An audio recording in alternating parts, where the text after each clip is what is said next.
Harshita. Karwa plus ಚಾನೆಲ್ಗೆ ಸ್ವಾಗತ.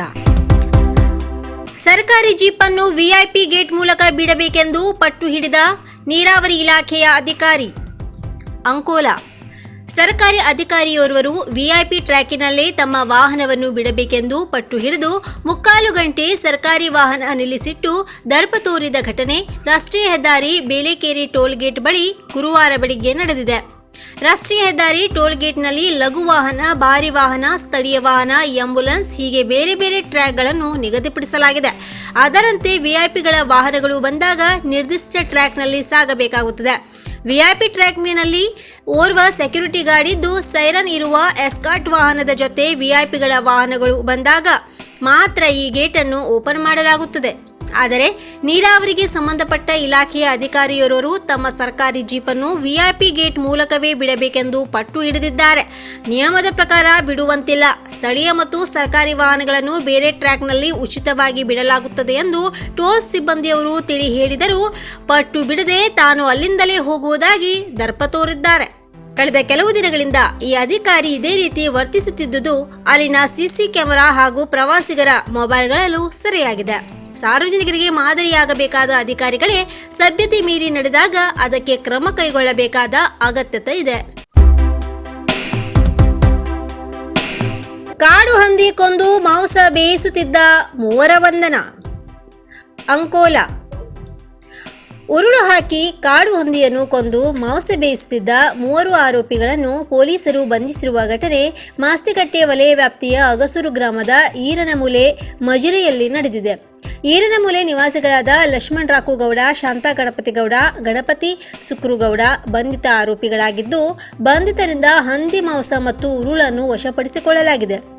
ಉಪವಲಯ ಸಂರಕ್ಷಣಾಧಿಕಾರಿ ವಸಂತರೆಡ್ಡಿ ಅವರ ಮಾರ್ಗದರ್ಶನದಲ್ಲಿ ಸಹಾಯಕ ಅರಣ್ಯ ಸಂರಕ್ಷಣಾಧಿಕಾರಿ ಮಂಜುನಾಥ್ ನಾವಿ ಅವರ ನೇತೃತ್ವದಲ್ಲಿ ನಡೆದ ಕಾರ್ಯಾಚರಣೆಯಲ್ಲಿ ವಲಯ ಅರಣ್ಯಾಧಿಕಾರಿ ರಾಘವೇಂದ್ರ ಮಳ್ಳಪ್ಪನವರ್, ಉಪವಲಯ ಅರಣ್ಯಾಧಿಕಾರಿ ಮಲ್ಲಿಕಾರ್ಜುನ್ ಅಂಗಡಿ, ರಾಘವೇಂದ್ರ ಜಿರ್ಗಾಳೆ, ರತೀಶ್ ನಾಯಕ್, ಗೌಡಪ್ಪ ಅಂಗಡಿ, ಅರುಣ್ ನಡಗಟ್ಟೆ, ಅರಣ್ಯ ರಕ್ಷಕ ವೆಂಕಟೇಶ್ ಗುತ್ತೇದಾರ, ಅಬಲಪ್ಪ, ರುದ್ರಗೌಡ ಪಾಟೀಲ್, ಪ್ರಶಾಂತ್, ಚೆನ್ನಪ್ಪ ಲಮಾಣಿ ಪಾಲ್ಗೊಂಡಿದ್ದರು. ಅತಿಥಿ ಉಪನ್ಯಾಸಕರ ಬೇಡಿಕೆ ಈಡೇರಿಸುವಲ್ಲಿ ರಾಜ್ಯಪಾಲರ ಮಧ್ಯಪ್ರವೇಶ ಅವಶ್ಯ. ರವೀಂದ್ರ ನಾಯ್ಕ್, ಶಿರಸಿ. ರಾಜ್ಯಾದ್ಯಂತ ಪದವಿ ಕಾಲೇಜುಗಳ ಅತಿಥಿ ಉಪನ್ಯಾಸಕರ ತರಗತಿ ಬಹಿಷ್ಕರಿಸಿ 25 ದಿನಗಳಿಂದ ಧರಣಿ ಜರುಗುತ್ತಿದ್ದರೂ ಸರ್ಕಾರ ಸ್ಪಂದಿಸದೇ ಇರುವುದು ಖಂಡನಾರ್ಹ.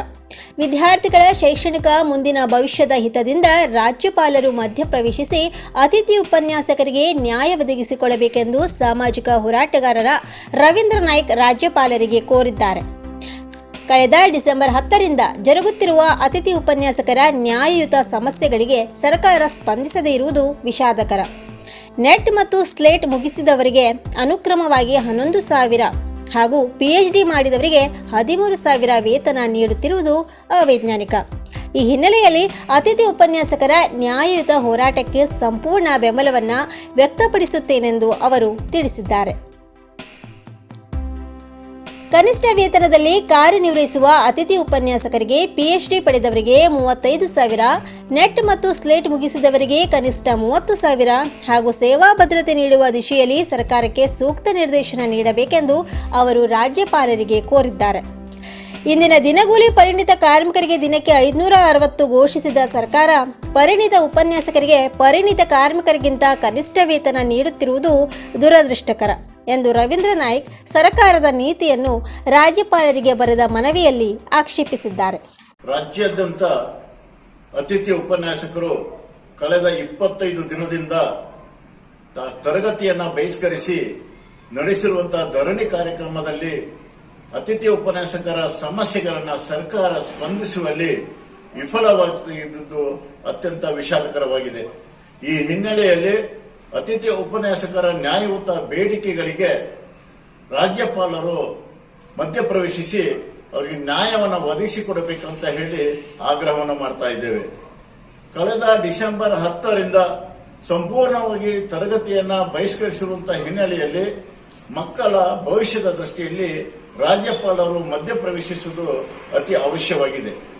ಇಂದಿನ ತಮಗೆ ನೀಡುವಂತಹ ಭದ್ರತೆ ಕುರಿತು ವೇತನ ಕುರಿತು ಅವರು ತಮ್ಮ ಬೇಡಿಕೆಯನ್ನು ಸಾಮಾನ್ಯ ಸರ್ಕಾರದ ಮೂಲಕ ಧರಣಿಯ ಮೂಲಕ ತಮ್ಮ ಬೇಡಿಕೆಗೆ ಆಗ್ರಹಿಸುತ್ತಿರುವುದು.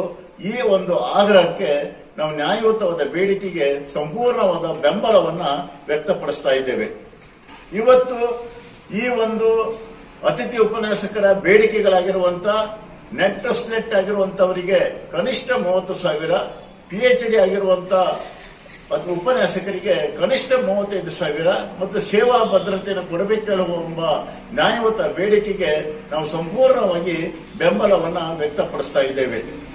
ಇವತ್ತಿನ ಈ ಸರ್ಕಾರದ ನೀತಿಯನ್ನು ನೋಡಿದಾಗ ದಿನಗೂಲಿ ಸ್ಕಿಲ್ ಲೇಬರ್ಗಳಿಗೆ, ಪರಿಣಿತ ಲೇಬರ್ಗಳಿಗೆ 560 ರೂಪಾಯಿ ಕೊಡಬೇಕು ಹೇಳುವ ಒಂದು ನೀತಿಯನ್ನು ಸರ್ಕಾರವನ್ನು ರೂಪಿಸಿದೆ.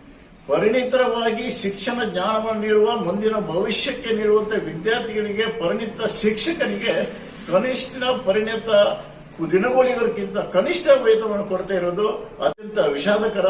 ಆ ದಿಶೆಯಲ್ಲಿ ಮಾನ್ಯ ರಾಜ್ಯಪಾಲರು ತಕ್ಷಣ ಅತಿಥಿ ಉಪನ್ಯಾಸಕರ ಸಮಸ್ಯೆಗಳನ್ನು ಸ್ಪಂದಿಸುವ ದಿಶೆಯಲ್ಲಿ ಮಧ್ಯಪ್ರವೇಶಿಸಿ ಅತಿಥಿ ಉಪನ್ಯಾಸಕರಿಗೆ ನ್ಯಾಯವನ್ನು ಒದಗಿಸಿಕೊಡಬೇಕಂತ ಹೇಳಿ ನಾವು ಆಗ್ರಹವನ್ನು ಮಾಡ್ತಾ ಇದ್ದೇವೆ.